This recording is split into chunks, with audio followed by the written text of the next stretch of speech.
Welcome to 360 Tamil. இப்போ நம்ம அபர் பிரலாய் அப்படின்ற ஒரு வெப் சீரிஸோட எக்ஸ்பிளனேஷன் பத்தி தான் பார்த்துட்டு இருக்கோம். இது ஒரு பெங்காலி வெப் சீரிஸ், பக்கவான கிரைம் த்ரில்லர்னு சொல்லலாம். ஆக்சுவலா நேத்து ஒரு பார்ட்டை நம்ம எக்ஸ்பிளைன் பண்ணி போட்டோம். அது சரியாவே வியூஸ் போல. ரெண்டு சேனல்லையும் என்ன ஆச்சுன்னு தெரியலங்க, வியூஸ் இப்ப சரியாவே போறது இல்ல. உங்களுக்கு நோட்டிபிகேஷன்லாம் சரியா வருதான்றத சொல்லுங்க. அப்படி நோட்டிபிகேஷன் வரலன்னா ஒரு வாட்டி நம்ம சேனலை அன்சப்ஸ்கிரைப் பண்ணிட்டு திரும்பி சப்ஸ்கிரைப் பண்ணீங்கன்னா ஓரளவுக்கு சரியாக வாய்ப்பு இருக்கு. சோ அந்த மாதிரி பண்ணுங்க. அதே மாதிரி ஃபர்ஸ்ட் பார்ட்டை பார்க்காதவங்களுக்கு நான் லிங்க் கொடுக்கிறேன். ஃபர்ஸ்ட் பார்ட்ட பார்த்துட்டு இத பாத்தீங்கன்னா தான் உங்களுக்கு கிளியரா புரியும், இல்லனா ஒண்ணுமே புரியாது. ஓனாய் மாஸ்க் போட்ட மாதிரி ஒரு நபர் இருக்கான் பாத்தீங்களா, நிறைய இளம்பெண்களை கொடுமைப்படுத்தி சாவடிக்கிறான். அவன் யாருன்றதை கண்டுபிடிக்கிறதுக்கு ஒரு போலீஸ் முயற்சி செய்யறாரு. அவர் கண்டுபிடிச்சாரா இல்லையான்னு சொல்றது தான் இந்த வெப் சீரிஸோட மீதி கதையா இருக்கும். எக்ஸ்பிளனேஷன் குள்ள போறதுக்கு முன்னாடி வீடியோக்கு ஒரு லைக் போடுங்க. இந்த எக்ஸ்பிளனேஷன் பிடிச்சிருந்ததுன்னா ஐப்ன்ற ஆப்ஷனை கிளிக் பண்ணி சப்போர்ட் பண்ணுங்க. மேற்கொண்டு பேசி டைம் வேஸ்ட் பண்ணாம நம்ம நேரடியா எக்ஸ்பிளனேஷன் குள்ள போயிடலாம். இப்ப பாஸ்ட்ல நடந்த விஷயத்தை காட்டுறாங்க. இந்த கருப்பு பையன் ஒரு ஐடியா சொன்னான் பாத்தீங்களா, அது மூலியமா 3 பொண்ணுங்களை இவங்க லாக் பண்ணிடுறாங்க. இப்ப காசி கிட்ட அந்த 3 பொண்ணுங்களையும் ஒப்படைச்சிடுறாங்க. காசியும் சூப்பரா அப்படின்ற மாதிரி பயங்கரமா பாராட்டிட்டு இருக்காரு. ஆனா வெள்ளை பையனை பாராட்டிட்டு இருக்காரு. நம்மளையும் பாராட்டுவாருன்ற மாதிரி இந்த போலீஸ் அசிஸ்டன்ட் நினைக்கிறாரு. ஆனா போலீஸ்க்கு மாலையை போடாம அந்த வெள்ளை பையனுக்கு கொண்டு வந்து மாலையை போடுறாரு. இதனால இந்த போலீஸ் ஆபீசர் கொஞ்சம் அப்செட் ஆகுறாரு. வெள்ளை பையன் பயங்கரமா சந்தோஷப்படுறான். ஆனா கருப்பு பையன் இருக்கான்ல, இந்த ஐடியாவை கொடுத்ததே நான் தான், எனக்கு தான் முதல்ல மரியாதை செய்யணும்ன்ற மாதிரி சொல்றான். இவன் எனக்கு ஃபர்ஸ்ட் பிடிக்கும், நீ ரெண்டாவதா பிடிக்கும்டா, கவலைப்படாத அப்படின்ற மாதிரி அந்த காசி சொல்றாரு. எது நம்மள ரெண்டாவதா தான் பிடிக்குமா, அப்ப நம்ம ரெண்டாவது ஆளா அப்படின்ற மாதிரி இந்த கருப்பு பையன் பயங்கரமா ஃபீல் பண்ணிட்டு இருக்கான். அதே சமயம் இந்த 2 பசங்களை பாராட்டுறாரு, நம்மள பாராட்டலையேன்ற மாதிரி இந்த போலீஸும் செம்ம கடுப்பாயிடுறாரு. அந்த காசி பார்ட்டி பண்ணுங்கடான்ற மாதிரி சொல்றாரு. வெள்ளை பையன் ஜாலியா பார்ட்டி பண்றான். ஆனா இந்த கருப்பு பையனுக்கு சோகமா இருக்கு. இப்ப சோகமா அங்க இருந்து கிளம்பிடுறான். ஐடியா கொடுத்தது நானு, ஆனா இவனுக்கு பாராட்டா, அவன் ஃபர்ஸ்டா, நான் தான் எப்பவுமே ஃபர்ஸ்ட் அப்படின்ற மாதிரிலாம் இந்த இடத்துல இவன் புலம்பிக்கிட்டே சரக்கெல்லாம் அடிச்சிட்டு இருக்கான். இந்த 2 பசங்களும் விலை மாது கூட ஒன்னா இருக்கிறதுக்காக வந்திருக்காங்க. ஆக்சுவலா இந்த கருப்பு பையனுக்கு பிரைவேட் பாட்டு சரியாவே வேலை செய்ய மாட்டேங்குது போல. இதனால அந்த விலை மாது இருக்காங்கல்ல, இவனை பயங்கரமா கிண்டல் பண்ணிட்டு இருக்காங்க. நீ சரியான வேஸ்டடா அப்படின்ற மாதிரி திட்டிக்கிட்டே இங்க இருந்து எந்திரிச்சு போயிடுறாங்க. வெளியே இருக்க வெள்ளை பையனும் என்னாச்சு அதுக்குள்ள வந்துட்டீங்க அப்படின்ற மாதிரி கேட்கறான். உன் ஃப்ரெண்டுக்கு அது வேலை செய்யல அப்படின்ற மாதிரி இவங்க கிண்டலா சொல்லிட்டாங்க. இப்ப வெள்ளை பையனுக்கு வேற இது தெரிஞ்சிருச்சுல, இதை நினைச்சோம் கருப்பு பையன் ஃபீல் பண்றான். ஹாஸ்பிட்டல்ல இருக்க பொண்ணை தூக்குறதுக்கு 4 பசங்க ட்ரை பண்ணாங்க பாத்தீங்களா, அதை பத்தி விசாரிக்கிறதுக்காக ஹீரோ இந்த இடத்துக்கு வந்துடுறாரு. ஆக்சுவலா அந்த பசங்க அடிச்சதுல இந்த மாயான்ற பொண்ணுக்கு காயம் பட்டிருக்கும். இப்ப நீ ஓகே தானேன்னு கேட்கும் போது மாயா ஓகேன்னு சொல்றாங்க. சரி யாரையாவது அடையாளம் பாத்தியான்ற மாதிரி கேட்கிறாரு. இவங்க தம்பியை பார்த்திருப்பாங்க, ஆனா தம்பியை பார்க்காத மாதிரி இவங்க போய் சொல்றாங்க. யாரையுமே எனக்கு அடையாளம் தெரியலன்ற மாதிரிலாம் போய் சொல்றாங்க. ஆக்சுவலா போலீஸுங்க அந்த சமயம் இங்க இல்லாம வெளியே போயிருக்காங்க போல. இங்க வேலையை பார்க்கறத விட்டுட்டு எங்க போனீங்க அப்படின்ற மாதிரி ஹீரோவும் மத்த போலீஸுங்களை போட்டு பயங்கரமா திட்டிட்டு இருக்காரு. நம்ம ஹீரோ இப்ப இந்த இடத்துல இன்ஸ்பெக்டரா இருக்க மாதிரி இதுக்கு முன்னாடி வேற ஒரு இன்ஸ்பெக்டர் இருந்திருப்பாரு. அந்த இன்ஸ்பெக்டரை பாக்குறதுக்காக வராரு. ஆக்சுவலா நமக்கு பாஸ்ட்ல ஒரு இன்ஸ்பெக்டரை காட்டுவாங்கல்ல, அந்த இன்ஸ்பெக்டரை பாக்குறதுக்காக தான் வந்திருக்காரு. அந்த இன்ஸ்பெக்டரை பொறுத்த வரைக்கும் பெரிய வீட்டுல இருக்காரு. ஆக்சுவலா இவர் சாதாரணமா சம்பாதிச்சிருந்தா இவ்வளவு பெரிய வீடெல்லாம் வாங்கியிருக்க முடியாது. என்ன இவ்வளவு பெரிய வீட்டுல இருக்கீங்கன்ற மாதிரி ஹீரோ ஆச்சரியமா கேட்கிறாரு. இவர் கரப்டட் காப் அப்படின்றது ஹீரோக்கு நல்லாவே புரிஞ்சிருது. ஹீரோவும் வந்த விஷயத்தை பத்தி எல்லாம் பேச ஆரம்பிக்கிறாரு. அதாவது முன்னாடி ஒரு ரவுடி இருந்தார்ல, அவரை பத்தி எல்லாம் விசாரிக்க ஆரம்பிக்கிறாரு. காசின்னு ஒரு ரவுடி இருந்தார்ல, அவரை பத்தி தான் விசாரிச்சுட்டு இருக்காரு. இந்த சமயம் இன்ஸ்பெக்டரோட ஒய்ஃப் வராங்க. அந்த பாபாவை பாக்குறதுக்காக வெள்ளக்கார லேடி ஒருத்தங்க வந்தாங்க பாத்தீங்களா, அவங்க தான் இன்ஸ்பெக்டரோட ஒய்ஃப் போல. இப்ப ஹீரோ கிட்ட அறிமுகம்லாம் ஆயிட்டு இருக்காங்க. இப்ப அப்படியே கட் பண்ணி ஹீரோவோட அசிஸ்டன்ட் கான்ஸ்டபிள் லேடியும் அதே மாதிரி மாயாவும் சேர்ந்த மாதிரி பாபாவை பாக்குறதுக்காக வந்திருக்காங்க. இப்ப மாயா இருக்காங்கல்ல, என் தம்பி தப்பான வேலை எல்லாம் பண்ணிட்டு இருக்கான், அதுல இருந்து நீங்க தான் என் தம்பியை காப்பாத்தணும் அப்படின்ற மாதிரிலாம் சொல்லிட்டு இருக்காங்க. அடிச்சதே என் தம்பி தான் அப்படின்ற மாதிரிலாம் சொல்லிட்டு இருக்காங்க. இதை கேட்டுட்டு இருக்க இந்த லேடி கான்ஸ்டபிள் பயங்கர ஷாக் ஆகுறாங்க. ஆக்சுவலா ஹீரோ கிட்ட அடிச்சது தம்பின்றதை இவங்க சொல்லல, எதுக்காக ஹீரோ கிட்ட சொல்லன்ற மாதிரிலாம் கேக்குறாங்க. என் தம்பி அவர் லாக் பண்ணிடுவார்ல, அதனால தான் சொல்லன்ற மாதிரி இவங்க சொல்றாங்க. சரி உன் தம்பி திரும்பி உன்கிட்ட வந்தானா என்கிட்ட கூட்டு வா, நான் இங்க வச்சு புது ஆளா மாத்துறேன்ற மாதிரி பாபா சொல்றாரு. நம்ம ஹீரோ எதுக்காக இன்ஸ்பெக்டரை பாக்குறதுக்காக வந்திருக்காருன்னா, இந்த கடத்தல் வேலையெல்லாம் பண்ணக்கூடிய கனுன்ற ஒரு நபரை இவர் ஏற்கனவே லாக் பண்ணிருக்காரு. அதை பத்தி விசாரிக்கிறதுக்காக தான் வந்திருக்காரு. இன்ஸ்பெக்டருமே சில விஷயங்களை சொல்றாரு. முதல்ல காசின்னு ஒருத்தர் பண்ணாரு, அதுக்கப்புறம் கனுன்னு ஒருத்தன் பண்ணா, அந்த கனுவை நான் தான் லாக் பண்ணேன், அந்த காசியை கொலை பண்ணும் போது என்கிட்ட கையங்களவுமா மாட்டிக்கிட்டான், இப்ப ஜெயில தான் தண்டனை அனுபவிச்சுட்டு இருக்கான் அப்படின்ற மாதிரி சொல்றாரு. சோ இந்த கடத்தல பண்றவன் இப்ப ஜெயில இருந்து ஆபரேட் பண்ணதான் வாய்ப்பு இருக்கு அப்படின்ற மாதிரிலாம் இன்ஸ்பெக்டர் சொல்றாரு. சரி நான் வரேன்ற மாதிரி ஹீரோ இங்க இருந்து கிளம்புறாரு. இப்ப ஜெயில இருக்க அவனை பத்தி விசாரிக்கிறாரு. சரி அவன் ஜெயில இருந்து இப்பதான் ரிலீஸ் ஆனான்ற மாதிரி ஜெயில இருக்கவங்க சொல்றாங்க. ஆக்சுவலா அவனுக்கு தண்டனை 7 வருஷம் இருக்கும். ஆனா 5 வருஷத்துலயே ரிலீஸ் பண்ணிடுறாங்க போல. இப்ப ஜெயில உடம்ப பயங்கரமா ஏத்தி இருக்கவன் அங்க இருந்து கிளம்புற மாதிரி நமக்கு காட்டுறாங்க. நடுவுல அந்த மோகினி ஒண்ணு சொன்னாங்கல்ல, அவன் ஜெயில இருந்தே ஆபரேட் பண்றான் போலன்ட்டு, இவனை மீன் பண்ணி தான் சொல்லியிருப்பாங்க. ஆக்சுவலா நமக்கு பாஸ்ட்ல வெள்ளப்பைய மாதிரி ஒருத்தனை காமிப்பாங்கல்ல, அது இந்த கனுவா தான் இருப்பான். இப்ப கனு இருக்கான் பாத்தீங்களா, நேரா மோகினியை பாக்குறதுக்காக இந்த இடத்துக்கு தான் வந்துட்டு இருக்கான். ஆனா இந்த பாபா இடத்துல இருக்க ஆளுங்க இருக்காங்கல்ல, இவன் யாருன்னு தெரியாம தடுத்து சண்டை போடுறாங்க. இவன் பதிலுக்கு எல்லாரையும் போட்டு அடிச்சிட்டு இருக்கான். அப்ப மோகினி இந்த இடத்துக்கு வந்துடுறாங்க. உன் தண்டனை முடியறதுக்கு இன்னும் டைம் இருக்கேன்ற மாதிரி கேக்குறாங்க. சீக்கிரம் முடிஞ்சிருச்சு, உன்னை பாக்குறதுக்காக தான் வேக வேகமா வந்தேன்ற மாதிரி இவன் சொல்றான். இப்ப இவன் செஸ்ட்ல மோனின்னு குத்தி இருக்கிறத காட்டுறான். இவங்க மோகினி கிடையாது, மோனியா இருப்பாங்க. அதே மாதிரி நமக்கு பாபாவோ ஒருத்தரை காட்டுறாங்கல்ல, அது வேற யாரும் கிடையாது, பாஸ்ட்ல கருப்பு பையனா ஒருத்தனை காட்டுவாங்கல்ல, அவன் தான் இப்ப பாபாவா மாறி இருக்கான் போல. பாஸ்ட்ல மோனின்னு இருந்தவங்க தான் இப்ப மோகினியா மாறி இருக்காங்க போல. மோகினி என்ன சொல்றாங்கன்னா, கனுக்கு இந்த இடத்துல நீங்க இடம் தரக்கூடாது, இவனை மாதிரி ஆளுங்களா இங்க இருக்க கூடாது அப்படின்ற மாதிரி சொல்றாங்க. ஆனா பாபாவை பொறுத்த வரைக்கும் அவனை ஃப்ரெண்டு மாதிரி தான் பாக்குறாரு. அவன் தப்பு பண்ணிருக்கான், அதுக்காக ஒரேடியா நம்ம விடக்கூடாது, அவன் இங்கேயே இருக்கட்டும் அப்படின்ற மாதிரி இந்த இடத்துக்குள்ள எல்லாம் கூட்டு போயிட்டு இருக்காரு. இப்ப மீன் பிடிக்கிறவங்க மீன் பிடிக்கலாம் நினைக்கும் போது வலையில ஹெவியா ஒண்ணு மாட்டுது. என்னன்னு பார்த்தா ஒரு பொண்ணோட பாடி தான் மாட்டிருக்கு. வீணான்ற பொண்ணை கட்டில அவன் லாக் பண்ணிட்டு போன மாதிரி காமிச்சாங்க. ஓனாய் மனுஷன் வந்து அட்டாக் பண்ண மாதிரி காமிச்சாங்கல்ல, அந்த பொண்ணை ஓனாய் மனுஷன் சாவடிச்சிருக்கான் போல. இப்ப பாஸ்ட்ல நடந்த விஷயத்தை காட்டுறாங்க. காசி என்ன பண்றாருன்னா, எல்லாரையுமே பயங்கரமா செலிப்ரேட் பண்ண சொல்றாரு. காரணம் கனு இருக்கான்ல, இவருக்காக நிறைய வேலைலாம் சக்சஸ்ஃபுல்லா பண்ணிட்டு இருக்கான். இப்ப கனுவை பார்ட்டி எல்லாம் பண்ண சொல்றாரு. எல்லாருமே ஜாலியா பார்ட்டி பண்ணிட்டு இருக்கும் போது இந்த காசி கொஞ்சம் தள்ளி வந்து நிக்கிறாரு. இப்ப தனியா நின்னுட்டு இருக்கும் போது யாரோ இவரை அட்டாக் பண்றதுக்காக அந்த இடத்துக்கு வராங்க. இவர் சுதாரிக்கிறதுக்குள்ள வந்த நபர் இருக்கான் பாத்தீங்களா, கழுத்தை நெரிச்சு கொடூரமா இவரை சாவடிச்சிடறான். இப்ப போலீஸுமே என்ன ஏதுன்னு பாக்குறதுக்காக அந்த இடத்துக்கு வராரு. அந்த சமயம் கனு தான் அவருக்கு பக்கத்துல இருந்திருப்பான். கனு தான் சாவடிச்சிருக்கான் அப்படின்ற மாதிரி இவருமே லாக் பண்ணிட்டாரு. இப்படிதான் கனு ஜெயிலுக்கு போயிருக்கான்றதை நமக்கு புரிய வைக்கிறாங்க. இப்ப கதை பிரசன்ட்டுக்கு வந்துருது. வினோத் அப்படின்ற அந்த பெரியவரும் ஹீரோவும் சேர்ந்த மாதிரி டிராவல் பண்ணி அந்த பொண்ணோட பாடி கிடைச்ச இடத்துக்கு வந்துடுறாங்க. அந்த பொண்ணோட அம்மா பயங்கரமா ஃபீல் பண்றாங்க. சார் பாருங்க சார், என் பொண்ணு இறந்து போயிட்டார் சார் அப்படின்ற மாதிரிலாம் ஃபீல் பண்ணிட்டு இருக்காங்க. இப்ப கூட்டத்துல ஒரு 3 பெரியவங்க மட்டும் திருத்தர்னு முழிச்சுக்கிட்டே இந்த பொண்ணோட பாடியை பார்த்துட்டு இருக்காங்க. இந்த பெரியவங்க யாருன்னு தெரியல. அதே சமயம் இந்த இடத்துக்கு மாயா வராங்க. வந்தவங்க வேகமா கிளம்ப பாக்குறாங்க. மாயா, நீ எப்படி இந்த இடத்துக்கு வந்த அப்படின்ற மாதிரி இவர் பேச்சு கொடுக்குறாரு. இங்க ஒரே கூட்டமா இருந்தது, அதனால தான் பாக்குறதுக்காக வந்தேன்ற மாதிரி மாயா சமாளிச்சுட்டு இங்க இருந்து வேகமா கிளம்ப ஆரம்பிக்கிறாங்க. மாயா கொஞ்சம் பதட்டமா பேசுறாங்க. தம்பி விஷயத்த மறைக்கிறாங்கல்ல, அதனால தான் பதட்டமா பேசுறாங்க. இவன் ஏன் பதட்டமா பேசுறான்ற மாதிரி இவரும் சந்தேகமா பாக்குறாரு. ஒரு 3 பெரியவங்க ஹீரோவையே கவனிச்சிட்டு இருக்காங்க. இந்த வினோத்தோட கஸ்டடியில பூஜான்ற ஒரு பொண்ணு இருக்காங்கல்ல, அந்த பொண்ணு கிட்ட நீ எந்த மாதிரி இடத்துலமா மாட்டியிருந்த சொல்லுன்ற மாதிரி இவர் விசாரிக்கிறாரு. இவங்களுமே அந்த இடத்தை பத்தி எக்ஸ்பிளைன் பண்ணிட்டு இருக்காங்க. அதாவது பெரிய பெரிய மீன்லாம் இருக்கிற மாதிரி ஒரு இடம் இருந்தது, அங்க ஒரு கட்டில் இருந்தது, அங்கதான் என்ன யாரோ லாக் பண்ணி வச்சிட்டாங்க, அப்பதான் அந்த ஓனாய் மனுஷன் வந்து என்ன டார்ச்சர் பண்ணா அப்படின்ற மாதிரிலாம் இந்த பொண்ணு சொல்றாங்க. இந்த மாயாவை பொறுத்த வரைக்கும் தம்பியை தான் எல்லா பக்கமும் தேடிட்டு இருக்காங்க. இப்ப தீபக் எங்க இருக்கான்றதை கண்டுபிடிச்சு வந்துடுறாங்க. ஒழுங்கு மரியாதையே என் கூட வீட்டுக்கு வான்ற மாதிரி தம்பியை இழுத்துட்டு போக பாக்குறாங்க. அப்ப தம்பியோட ஃப்ரெண்ட்ஸ் இருக்காங்கல்ல, இந்த அக்கா கிட்டயே கொஞ்சம் சில்மிஷெல்லாம் பண்றதுக்கு ட்ரை பண்றாங்க. இத பாக்குற தம்பி தீபக்கு கோவம் வந்துருது. என் அக்கா கிட்டயே உங்க வேலையை காட்டுறீங்களா, கன்னை வச்சு ஷூட் பண்ணிடுவேன்ற மாதிரிலாம் சொல்றான். அக்காவும் அவசரப்படாத, என் கூட வான்ற மாதிரி வேகமா தம்பி இங்க இருந்து கூட்டு போறாங்க. நம்ம ஹீரோக்கு கொல்கட்டால ஒரு அசிஸ்டன்ட் இருந்திருப்பாரு. அந்த அசிஸ்டன்ட்டை ஹீரோ இந்த இடத்துக்கு வர சொல்லியிருக்காரு போல. ஃபாரன்சிக் டீம் இந்த இடத்துல ஆக்டிவா இல்ல, நீ வந்து அந்த வேலையெல்லாம் பாருன்னு சொல்லியிருப்பாரு. இப்ப இவருமே இந்த ஸ்பாட்டுக்கு வந்து கிடைக்கிற எல்லாத்தையும் எடுத்துட்டு இருக்காரு. இப்ப கனுவை நமக்கு காட்டுறாங்க. பூஜை பண்ணிட்டு இருக்கான், அந்த பாபாவை கவனிச்சிட்டு இருக்கான். அதே சமயம் எல்பர் மாதிரி கூடியே மோகினி இருக்கிறதையும் பார்த்து கடுப்பாவறான். மோகினியை இவனுக்கு ரொம்ப பிடிக்கும்ல. மோகினி ரூம்க்கு வரும்போது சட்டுன்னு லாக் பண்ணி இவனுமே ரொமான்ஸ் பண்ண ஆரம்பிக்கிறான். ஆனா மோகினிக்கு சுத்தமா இவனை பிடிக்க மாட்டேங்குது. இவனை பொறுத்த வரைக்கும் நிறைய இல்லீகல் வேலை பார்த்திருப்பான், வளர்ந்ததுக்கு அப்புறமும் அந்த வேலை பார்த்திருப்பான், அதனால இவனை பிடிக்காம போயிருக்கும். அதாவது சின்ன வயசுல இவங்களை காப்பாத்துறதுக்காக தான் பண்ணான், போக போக அந்த விஷயத்த பண்ணது இவங்களுக்கு பிடிக்கல. ஆனா இவன் என்ன சொல்றான்னா, ஜெயில இருந்துகிட்டுலாம் நான் பண்ணல, ஜெயிலுக்கு போறதுக்கு முன்னாடி வரைக்கும் பண்ணேன், ஜெயில இருந்துலாம் நான் பண்ணல, புரிஞ்சுக்கோன்ற மாதிரி சொல்றான். ஆனா இவங்க நம்ப மாட்டாங்க. இந்த பாபா பூஜைலாம் பண்ணிட்டு இருக்கும் போது மாயாவும் தீபக்கும் சேர்ந்த மாதிரி இந்த இடத்துக்கு வந்துடுறாங்க. உன் தம்பியை பார்த்தனா என்கிட்ட கூட்டுவான்ற மாதிரி பாபா சொன்னாரு பாத்தீங்களா, அதனால தான் கூட்டு வந்திருக்காங்க. நீங்க தான் இவனை மனுஷனா மாத்தணும் அப்படின்ற மாதிரி சொல்லிட்டாங்க. கவலைப்படாத, அடுத்த கொஞ்ச நாள் இங்கேயே இருக்கட்டும், எனக்கு சீடனா இருக்கட்டும், போலீஸ்க்கு தெரியாம நானே நல்லபடியா பாத்துக்கிறேன்னு சொல்லிட்டாரு. இவங்களுமே இவரோட பொறுப்புல விட்டுட்டு போறாங்க. கொல்கட்டால இருந்து ஹீரோவோட அசிஸ்டன்ட் வந்திருக்காரு பாத்தீங்களா, அந்த அசிஸ்டன்ட்டும் ஹீரோவும் சேர்ந்த மாதிரி டிஸ்கஸ் பண்றாங்க.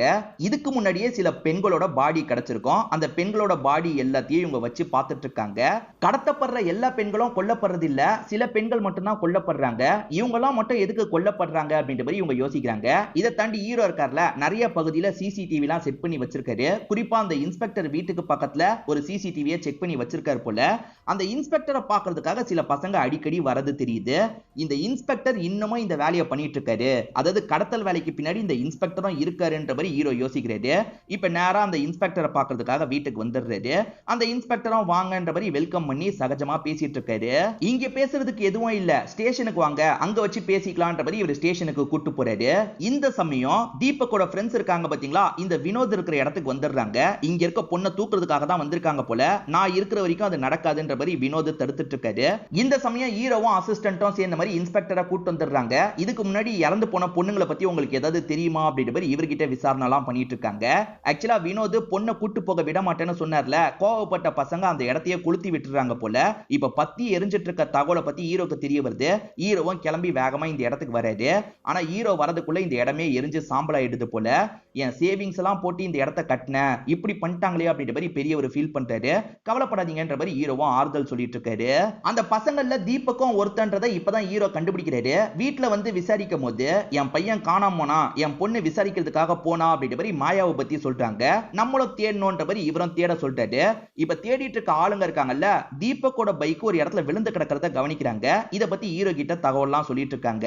இதை தாண்டி ஜெயில இருந்து ரிலீஸ் ஆன கனுவை பொறுத்த வரைக்கும் ஆசிரமத்துல தான் இருக்கான்ற தகவல் உங்களுக்கு தெரிய வருது. ஆசிரமத்துல அவனை செக் பண்றதுக்காக வந்துடுறாங்க. எதுக்காக வந்திருக்கீங்கன்னு பாபா கேட்கும் போது கனு இங்க தான் இருக்கான்னு இன்ஃபர்மேஷன் கிடைச்சிருக்கு, அவன் கிட்ட பேசணும், செக் பண்ணணும் அப்படின்ற மாதிரிலாம் சொல்லிட்டாரு. அவன் இங்க இல்ல, செக் பண்ணணும்னா செக் பண்ணிக்கோங்கன்ற மாதிரி இவர் சொல்லிட்டாரு. கனுவை மறைய சொல்லிட்டு தான் இந்த மாதிரி சொல்றாரு போல. இவங்களுமே ஒரு இடம் விடாம எல்லா இடத்தையும் செக் பண்ணணும்ன்ற மாதிரி செக் பண்ணிட்டு இருக்காங்க. ஆக்சுவலா இங்க தானே தீபக் இருக்கான். தீபக்கை பொறுத்த வரைக்கும் போலீஸ் நம்மள தான் தேடி வந்துட்டு இருக்காங்க போலன்னு பயப்படுறான். ஏதாவது இடத்துல போய் ஒளிஞ்சுக்கணும்னு யோசிக்கிறான். அப்படி ஒளியறதுக்காக போகும்போது அங்க இருக்க ஒரு சீக்ரெட் டோரை எதர்ச்சியா கவனிச்சிடறான். இவங்க செக் பண்ணும் போது அந்த தீபக்கு கண்ணில் பட்டிருக்க மாட்டான். அதே மாதிரி கனுவும் கண்ணில் படல போல. கனு தான் இங்க இல்லன்னு சொன்னனே, நீங்க தான் கேட்கலன்ற மாதிரி பாபா சொல்லிட்டாரு. மன்னிச்சிருங்க அப்படின்ற மாதிரி ஹீரோவும் டீமோ சேர்ந்த மாதிரி இங்க இருந்து கிளம்பிடுறாங்க. இப்போ உள்ள இருக்க தீபக்க நமக்கு காட்டுறாங்க. தீபக்கு தெரியாதனமா ஒரு டோரை ஓபன் பண்ணாம பாத்தீங்களா, அந்த பாபா போட்டோக்கு பின்னாடி தான் ஒரு டோர் இருக்கு போல. இப்போ ஓபன் பண்ணி உள்ள போறான். இந்த பொண்ணுங்களோட கடத்தலுக்கு பின்னாடி அந்த இன்ஸ்பெக்டர் சம்பந்தப்பட்டிருக்க வாய்ப்பு இருக்குன்னு ஹீரோ நினைச்சாரு பாத்தீங்களா. இப்ப விசாரிக்கும் போது இன்ஸ்பெக்டர் மட்டும் இல்ல, இன்ஸ்பெக்டரோட ஒய்ஃபான அந்த வெள்ளக்கார லேடியும் சம்பந்தப்பட்டிருக்காங்கன்றது தெரிய வருது. அவங்க கிட்டயும் விசாரணை பண்ணோன்றதுக்காக ஸ்டேஷனுக்கு ஆளுங்க கூட்டு வந்துடுறாங்க. இப்ப இவங்க ரெண்டு பேருக்குள்ள இருக்க விஷயம் ரிவீல் ஆகுது.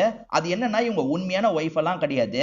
இவர் பண்ற இல்லீகல் வேலைக்கு சில ஹெல்ப் எல்லாம் பண்றதுக்காக இந்த வெள்ளக்கார லேடியை இவர் யூஸ் பண்ணிட்டு இருக்காரு போல. இந்த வெள்ளக்கார லேடியும் அது எல்லாத்த பத்தியும் இந்த இடத்துல சொல்லிட்டு இருக்காங்க. நீ கனுக்காக தான் வேலை பாக்குறியா, கனு எங்கன்ற மாதிரி இவர் விசாரணை பண்ணிட்டு இருக்காரு. இப்ப கனு இருக்கான் பாத்தீங்களா, ஒரு லேடி கூட சேர்ந்த மாதிரி ஜாலியா டான்ஸ் எல்லாம் பண்ணிட்டு இருக்கான். ஆக்சுவலா ஆசிரமத்துக்கு கொஞ்சம் தள்ளி இருக்கிற இடத்துல தான் டான்ஸ் எல்லாம் பண்ணிட்டு இருக்கான் போல. கனுவை எதுக்காக இந்த இடத்துல நீங்க தங்க வச்சீங்க, எனக்கு பிடிக்கலன்ற மாதிரிலாம் மோகினி சொல்லிட்டாங்க. அவன் மாறுறதுக்கு ஒரு வாய்ப்பு தரணும்ல, அதுக்காக தான் தங்கலாம் வச்சேன்ற மாதிரி இவர் சொல்லிட்டு இருக்காரு. அந்த இடத்துல கனு டான்ஸ் பண்ணிட்டு இருக்கும் போது சட்டுன்னு ஹீரோ அந்த ஸ்பாட்டுக்கு வந்துடுறாரு. வந்தவர் கன் பாயிண்ட்ல இவனை லாக் பண்ணிடுறாரு. அந்த தீபக்கை பொறுத்த வரைக்கும் சீக்ரெட் ரூமுக்கு வந்த மாதிரி காமிச்சாங்கல்ல, ஆக்சுவலா பூஜா அந்த இடம் எப்படி இருந்ததுன்னு சொன்னாங்களோ அதே மாதிரி ஒரு இடத்துக்கு தான் இவன் வந்துட்டு இருக்கான். இது என்ன இடம்ன்ற மாதிரி ஒவ்வொரு இடமா இவன் முன்னாடி வந்துட்டு இருக்கான். ஒரு ரூம்ல பார்த்தா இவனோட அக்காவை லாக் பண்ணி வச்சிருக்காங்க. ஆக்சுவலா இவனோட பைக் ஒரு இடத்துல விழுந்து கிடந்தது இல்ல, அக்கா வரும்போது அக்காவை தான் யாரோ தூக்கி இருக்காங்க போல. இவனுமே அக்காவை காப்பாத்தணும்ன்ற மாதிரி கட்டெல்லாம் கழட்டிட்டு இருக்கான். அப்பன்னு பார்த்து மண்டையிலேயே யாரோ அடிச்சிடுறாங்க. அந்த ஓனாய் மாஸ்க் போட்டவன் தான் அடிச்சிடுறான். இவன் முன்னாடியே இந்த அக்காவை டார்ச்சர் பண்ணும் அப்படின்ற மாதிரி அக்காவை நோக்கிலாம் அவன் போயிட்டு இருக்க மாதிரி காட்டுறாங்க. தீபக்கோட ஃப்ரெண்ட்ஸா மொத்தம் 4 பேர் இருந்திருப்பாங்க. அதுல விக்ரம்னு ஒருத்தன் இறந்து போயிட்டான். 3 ஃப்ரெண்ட்ஸ் தானே மீதி இருக்காங்க. அந்த 3 பேரையும் ஹீரோ லாக் பண்ணிடுறாரு. ஒழுங்கு மரியாதையா சொல்லுங்கடா, யாருக்காகடா பொண்ணுங்களை தூக்குற வேலையெல்லாம் பண்ணிட்டு இருக்கீங்க அப்படின்ற மாதிரி அடி அடின்னு அடிச்சிட்டு இருக்காரு. இவங்களுமே கனுக்காக தான் வேலை பார்த்துட்டு இருக்கோம் அப்படின்ற மாதிரிலாம் சொல்லிட்டாங்க. காசி உயிரோட இருக்கும் போது கனு வந்து காசிக்காக வேலை பார்த்திருப்பான். காசி இறந்து போனதுக்கு அப்புறம் ஜெயிலுக்கு போனதுக்கு அப்புறமும் கனு இந்த வேலையை பண்ணிருக்கான். அங்க இருந்து நம்ம கிட்ட இன்ஸ்ட்ரக்ஷன் தந்துட்டு இருக்கான் போலன்னு இந்த பசங்க யோசிக்கிறாங்க. அதனால தான் கனு கனுன்னு சொல்றாங்க. இவர் கனுவியே இந்த இடத்துக்கு இழுத்துட்டு வந்துடுறாரு. நீ தான் இந்த பசங்களுக்கு இன்ஸ்ட்ரக்ஷன் தரியான்னு கேட்கிறாரு. சார் இந்த பசங்களை பத்தி எனக்கு தெரியவே தெரியாது, நான்லாம் யாருக்கும் இன்ஸ்ட்ரக்ஷன் தரலன்ற மாதிரி கனு சொல்றான். யார் சொல்றத நம்புறதுனே ஹீரோக்கு தெரிய மாட்டேங்குது. ஹீரோ என்ன கேக்குறாருன்னா, அந்த பொண்ணுங்களை எல்லாம் எங்கடா போய் விடுவீங்க அப்படின்ற மாதிரி கேக்குறாரு. அதாவது கடத்துறதுக்கு யூஸ் பண்றதுக்கு வேற யார்கிட்டயோ விடுவாங்க போல, அதே மாதிரி சில பொண்ணுங்களை ரூம்ல போய் விடுவாங்க போல, எந்த இடத்துல விடுவோன்றத சொல்லிடுறோன்ற மாதிரி இந்த பசங்க சொல்றாங்க. இப்போ ஒரு ஓபன் பிளேஸ்க்கு கூட்டு வந்துடுறாங்க. சார் நைட்டு நேரம் இந்த இடத்துக்கு வந்து இங்க இருக்க ரூம்ல தான் விடுவோன்ற மாதிரி சொல்றாங்க. இங்க எங்கடா ரூம் இருக்குன்னு கேக்குறாரு. சார் நாங்க நைட்டு வரும்போது இங்க ரூம் இருக்கும் சார், அங்கதான் விடுவோன்ற மாதிரி சொல்றாங்க. இவனுங்க என்ன வளர்றாங்க அப்படின்ற மாதிரி ஹீரோவா இந்த இடத்துல யோசிக்கிறாரு. நீங்க நைட்டு பாக்குற ரூம் இப்ப மட்டும் எப்படா இல்லாம போகும்ன்ற மாதிரி கேக்குறாரு. சார் அதுதான் சார் எங்களுக்கும் புரிய மாட்டேங்குது, ஆனா உண்மையிலேயே இங்கதான் நாங்க விடுவோன்ற மாதிரிலாம் சொல்லிட்டு இருக்காங்க. இப்ப ஹீரோ என்ன பண்றாருன்னா, கனுவை இந்த இன்ஸ்பெக்டர் கிட்ட கூட்டு வந்துடுறாரு. சார் நான் எந்த கொலையும் பண்ணல சார், இந்த இன்ஸ்பெக்டர் என்ன ஃப்ரேம் பண்ணி உள்ள அனுப்பிட்டாருன்ற மாதிரி கனு சொல்றாரு. அதாவது கனு என்ன சொல்றாருன்னா, காசியை கொலை பண்ணது நான் இல்லைன்னு சொல்றாரு. ஆனா இந்த இன்ஸ்பெக்டர் இவன் தான் கொலை பண்ணா சார், 3 பேர் சாட்சியே சொல்லியிருக்காங்க அப்படின்ற மாதிரிலாம் சொல்றாரு. போக போக இந்த இன்ஸ்பெக்டர் பேசுறதுல பொய் இருக்குன்றத ஹீரோ புரிஞ்சுக்கிறாரு. நம்மளுக்கு பாஸ்ட்ல ஒரு விஷயத்தை காமிச்சிருப்பாங்க. அது என்னன்னா, இந்த போலீஸை பொறுத்த வரைக்கும் அந்த வெள்ளை பையன் அதாவது கனுவை பார்த்து பொறாமப்பட்டிருப்பாரு. சோ இவரே பிளான் பண்ணி கூட மாட்டி விட்டுருக்கலான்ற மாதிரிலாம் ஹீரோக்கு டவுட் வந்துருது. இந்த ஆளை விசாரிக்க வேண்டிய விதத்துல விசாரிச்சாதான் உண்மை வரும்ன்ற மாதிரி யோசிக்கிறாரு. இப்ப படுக்க போட்டு பயங்கரமா டார்ச்சர் பண்றாரு. வலி தாங்க முடியாம இவருமே சில விஷயங்களை சொல்றாரு போல. என்ன சொல்றாரு அப்படின்றதெல்லாம் தெளிவா நமக்கு காட்ட மாட்டாங்க. கனு தான் கொலை பண்ணான்னு 3 பேர் சாட்சி சொன்னதா சொன்னார்ல, அந்த 3 பேரை லாக் பண்றாங்க. அந்த 3 பெரியவங்க யாருன்னா, இந்த ஊருக்குள்ள எது நடந்தாலும் வித்தியாசமா ஒரு 3 பேர் பாப்பாங்க, அவங்களா தான் இருப்பாங்க. இப்ப வேற ஒரு விஷயம் தெரிய வருது. கஸ்டடியில இருந்த கனு இருக்கான் பாத்தீங்களா, தப்பிச்சு கிளம்பிட்டான் போல. அவன் எங்க போனான்றத கண்டுபிடிக்கணும் அப்படின்ற மாதிரி ஹீரோ எல்லார்கிட்டயும் சொல்லிட்டு இருக்காரு. அவன் எல்லாரையும் ஏமாத்திட்டு வேகமா இங்க இருந்து தப்பிச்சு ஓடிட்டு இருக்கான். அவன் ஓடுறத இந்த லேடி கான்ஸ்டபிள் பாத்துறாங்க.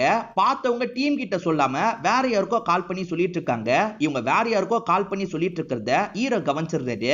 என்கிட்ட சொல்லாம வேற யாருக்கு சொல்ற அப்படின்ற மாதிரி இவருமே போனை புடுங்கி பாத்துறாரு. சாரி சார் என்ன மன்னிச்சிருங்க அப்படின்ற மாதிரி இவங்க சொல்றாங்க. ஆக்சுவலா அவன் தப்பிச்சு ஓடிட்டு இருக்கான் பாத்தீங்களா, அப்ப அந்த கருப்பு Dress போட்டவங்க அந்த இடத்துக்கு வராங்க. வந்தவங்க அவனை தப்பிக்க விடக்கூடாது அப்படின்ற மாதிரி பயங்கரமா சண்டை போடுறாங்க. சண்டை போட்டு ஒரு ஸ்டேஜ்ல அவனை புடிச்சிடுறாங்க. அதே சமயம் ஹீரோ இந்த இடத்துக்கு வந்து இந்த கருப்பு Dress போட்டது யாருன்றத பார்க்கணுன்றதுக்காக ஓபன் பண்றாரு. பார்த்தா யார் இந்த விஷயத்த பண்ணிருப்பாங்கன்னா, அந்த மோகினி தான் இந்த விஷயத்த பண்ணிருப்பாங்க. ஏற்கனவே அந்த பொண்ணை காப்பாத்தினதும் மோகினி தான் போல. மோகினி எதுக்காக இப்படி பண்றாங்கன்ற மாதிரி இவரும் யோசிக்கிறாரு. இப்ப மோகினிய கஸ்டடியில எடுத்துறாரு. இவங்களை காப்பாத்துறதுக்காக இவங்க ஃப்ரெண்ட்ஸ் 2 பேருமே 3 பொண்ணுங்களை கடத்தி இருப்பாங்க. அதுக்கப்புறம் ஸ்டாப் பண்ணுங்கன்னு சொன்னோன்னே அந்த கருப்பு பையன் ஸ்டாப் பண்ணிருப்பான். ஆனா இந்த வெள்ளை பையனான கனு இருக்கான்ல, மேற்கொண்டு இந்த விஷயத்த பண்ணிருப்பான். இதெல்லாம் இவங்களுக்கு சுத்தமா பிடிக்கவே பிடிக்காது. ஆக்சுவலா நிறைய பொண்ணுங்க கடத்தப்பட்டுக்கிட்டே இருக்காங்கல்ல, இதை நினைச்சு இந்த லேடி கான்ஸ்டபிள் பயங்கரமா ஃபீல் பண்றாங்க. அந்த ஆசிரமத்துல வந்து ஃபீலிங்கா புலம்பிட்டு இருக்காங்க. இவங்க புலம்பிட்டு இருக்கிறத இந்த மோகினி கவனிச்சிடுறாங்க. கவலைப்படாதீங்க அப்படின்ற மாதிரி ஆறுதல் சொல்லிட்டு இருக்காங்க. உங்க கண் முன்னாடி ஏதாவது குற்றம் நடந்ததுன்னா நீங்க உடனே எனக்கு கால் பண்ணுங்க, நான் அந்த இடத்துக்கு வந்து அந்த குற்றத்தை ஸ்டாப் பண்றேன் அப்படின்ற மாதிரி சொல்லியிருப்பாங்க. ஏன்னா மோகினிக்கு சண்டைலாம் தெரியும்ல, அதனால தைரியமா இப்படி சொல்லியிருப்பாங்க. சரின்ற மாதிரி இவங்களும் நம்பரை வாங்கி எந்த பிரச்சனை வந்தாலும் கால் பண்ணிருப்பாங்க. அந்த டைம் காசியை சாவடிச்சது கனுன்ற மாதிரி தானே கேஸ் ஃபைல் ஆச்சு. ஆனா கனு அந்த விஷயத்த பண்ணல அப்படின்றத ஹீரோ கண்டுபிடிச்சிடுறாரு. ஏன்னா ஒரு 3 பெரியவங்க சாட்சி சொன்னதா மாட்டினாங்க பாத்தீங்களா, அவங்க பொய் சாட்சி தான் சொல்லியிருப்பாங்க. கனு அந்த சமயம் அந்த பகுதியிலேயே இருந்திருக்க மாட்டான், வேற ஒரு பகுதியில தான் இருந்திருப்பான். இப்பதான் பெரியவரான வினோத் இந்த இடத்துக்கு வராரு. இவர் ஒரு விஷயத்த கண்டுபிடிச்சிருக்கிறதா ஹீரோ கிட்ட சொல்றாரு. அது என்னன்னா, கொல்லப்பட்ட மாதிரி சில பெண்கள் இருந்தாங்கல்ல, அவங்க எல்லாருக்குள்ளயும் காமனா ஒரு விஷயம் இருக்குன்ற மாதிரி அவங்களோட கண்ணை காட்டுறாரு. எல்லார் கண்ணுமே பச்சை கலர்ல இருக்கு. அதாவது மோகினியோட கண்ணு எப்படி பச்சை கலர்ல இருக்கோ அதே மாதிரி தான் இந்த பொண்ணுங்களோட கண்ணும் பச்சை கலர்ல இருக்கு. ஏன் கடைசியா கடத்தப்பட்ட மாயாவோட கண்ணும் பச்சை கலர்ல தான் இருந்திருக்கு அப்படின்ற மாதிரி சொல்றாரு. அந்த ஓனாய் மனுஷன் டார்ச்சர் பண்ணதா எல்லா பொண்ணுங்களும் சொல்றாங்கல்ல, அந்த ஓனாய் மனுஷன் பச்சை கலர் பொண்ணுங்களை மட்டும் டார்கெட் பண்றான் அப்படின்றது தெரிய வருது. ஏன் எதுக்குன்றது உங்களுக்கு தெரிய மாட்டேங்குது. இப்ப ஹீரோ என்ன பண்றாருன்னா, கனுவை திரும்பி செல்லுல லாக் பண்ணிடுறாரு. சார் நான் எந்த ஒரு தப்புமே பண்ணல சார், என்ன விடுங்கன்ற மாதிரிலாம் கனு கேக்குறான். ஆனா அதுக்கு இவர் எந்த ஒரு பதிலும் சொல்லாம இங்க இருந்து கிளம்புறாரு. பச்சை கலர் கண்ணு இருக்கவங்களை மட்டும் அவன் டார்ச்சர் பண்றானா, அது யாருன்ற மாதிரிலாம் மோனி யோசிக்கிறாங்க. இந்த சமயம் அவன் மாயாவை டார்ச்சர் பண்ணிட்டு இருக்கான். மாயாவும் வலி தாங்க முடியாம பயத்துல கத்திட்டுலாம் இருக்காங்க. இந்த இடத்துல ஒரு எபிசோட நமக்கு முடிக்கிறாங்க. இப்ப திரும்பி பாஸ்ட் கதையை நமக்கு காட்டுறாங்க. காசிய கனு கொலை பண்ணிட்டாரு அப்படின்ற மாதிரி போலீஸ் அரெஸ்ட் பண்ணிருப்பாரு. சோ இவங்க 2 பேர் இதுக்கப்புறம் இந்த ஊர்ல இருக்க வேணான்ற மாதிரி இந்த ஊரை விட்டு கிளம்புறாங்க. போனவங்க ஒரு 2-3 வருஷத்துல வேற ஒரு அடையாளத்தோட இந்த ஊருக்கு திரும்பி வராங்க. அதாவது இவர் பாபான்ற அடையாளத்தோட வராரு. மோனின்ற இவங்க மோகினியா மாறி இந்த இடத்துக்கு வராங்க. இங்கே ஒரு ஆசிரமத்தை ரன் பண்ணலான்ற மாதிரி முடிவு பண்றாங்க. இதுக்கப்புறம் நல்ல வாழ்க்கையை வாழலான்ற மாதிரி யோசிக்கிறாங்க. அந்த பசங்களா என்ன சொல்லியிருப்பாங்கன்னா, நாங்க கடத்தின அந்த பொண்ணுங்களெல்லாம் இந்த இடத்துக்கு தான் கொண்டு வந்து விடுவோம், இங்க ஒரு வீடு இருக்கும், அந்த ரூம்குள்ள விட்டுட்டு போயிடுவோன்ற மாதிரிலாம் சொல்லியிருப்பாங்க. அந்த இடத்துல ரூம் தான் இல்லல்ல, இவங்களுமே சுரங்கப்பாதை மாதிரி ஏதாவது இருக்க வாய்ப்பு இருக்கு, தோண்டி பார்க்கலான்ற மாதிரி தோண்டி பார்த்துட்டு இருக்காங்க. அதாவது அந்த பச்சை கலர் பொண்ணுங்களை மட்டும் ரூம்ல கொண்டு வந்து விட்டுருக்காங்க போல, அந்த ரூமை கண்டுபிடிக்கிறதுக்காக தேடிட்டு இருக்காங்க. அப்பதான் செல்லுக்குள்ள இருந்த அந்த கனு தப்புஸ்டான்ற மாதிரி தகவல் தெரிய வருது. அதுக்கு ஹீரோ என்ன சொல்றாருன்னா, அவனை தப்பிக்க விட்டதே நான் தான்ன்ற மாதிரி சொல்றாரு. இதுக்கு பின்னாடி யார் இருக்க வாய்ப்பு இருக்குன்னு என்கிட்ட ஒரு கெஸ் இருக்கு சார், என்ன விடுங்கன்ற மாதிரி அந்த கனு கேட்டிருப்பான். சரின்ற மாதிரி இவர் கீயை தந்துட்டு அங்க இருந்து கிளம்பி இருப்பாரு. அந்த கீ மூலியமா ஓபன் பண்ணி தான் இவன் வெளியே வந்திருக்கான் போல. வந்தவன் நேரா ஆசிரமத்துக்கு தான் வரான். ஆசிரமத்துல இருக்க அந்த பாபாவை பாக்குறதுக்காக வரான். சட்டுனி அவரை அட்டாக் பண்றாங்க. கண் முழிச்சு பார்க்கும்போது அந்த பாபா தான் எதிர உட்கார்ந்துட்டு இருக்காரு. அந்த பாபா நீ நினைச்சது சரிதான், நான் தாண்டா இதுக்கு பின்னாடி இருக்கன்ற மாதிரி சொல்றாரு. சோ நல்லவர் மாதிரி நடிக்கிற இந்த பாபா தான் இதுக்கு பின்னாடி இருக்காரு போல.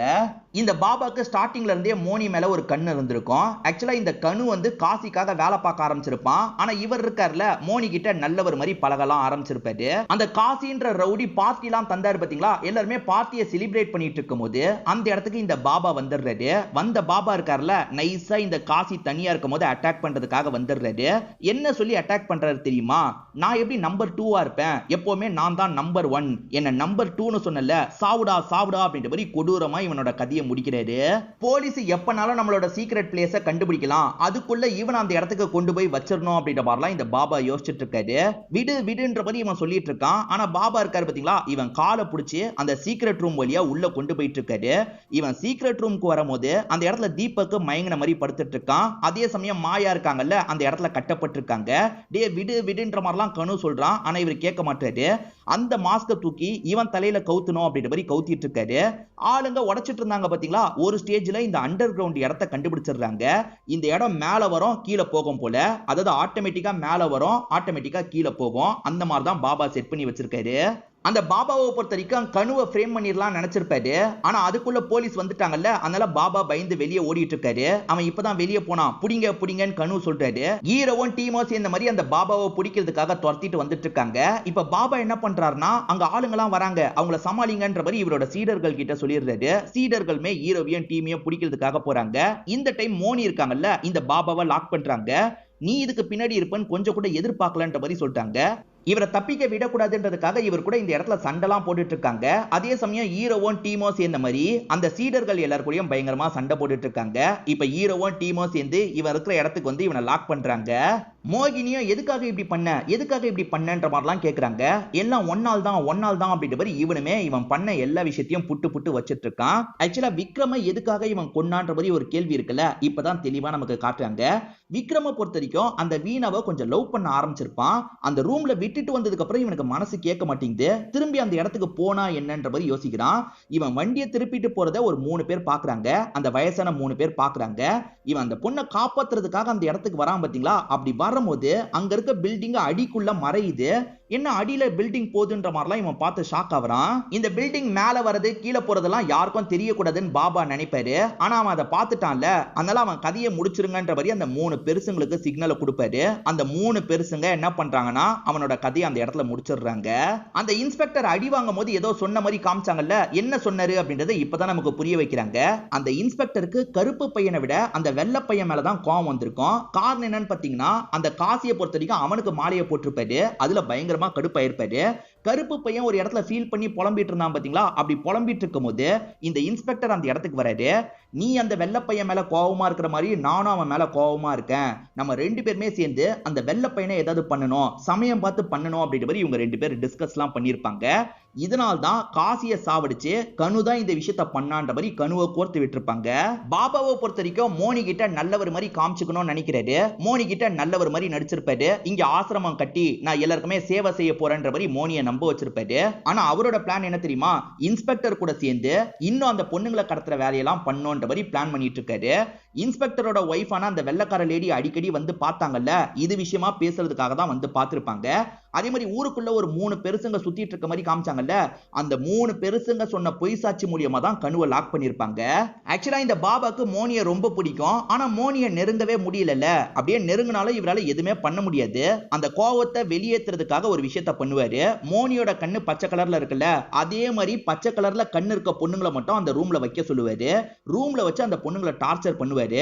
ஆக்சுவலா அந்த பொண்ணுங்க கிட்ட எல்லை மீறிலாம் நடக்க மாட்டாரு, ஏன்னா இவரால நடக்க முடியாது. டார்ச்சர் மட்டும் பண்ணுவாரு. சில பொண்ணுங்களோட கதையை முடிச்சிருவாரு, சில பொண்ணுங்களை திரும்பி அந்த தொழிலுக்கு அனுப்பி விடுறதுக்காக அனுப்பி விடுவாரு. அதுல சில பொண்ணுங்க தப்பிச்சு தான் வெளியே வந்து இவரை பத்தி ஓரளவுக்கு சொல்லியிருக்காங்க போல, அதாவது அந்த ரூம்ல ஒருத்தன் டார்ச்சர் பண்ணான்ற மாதிரி சொல்லியிருக்காங்க போல.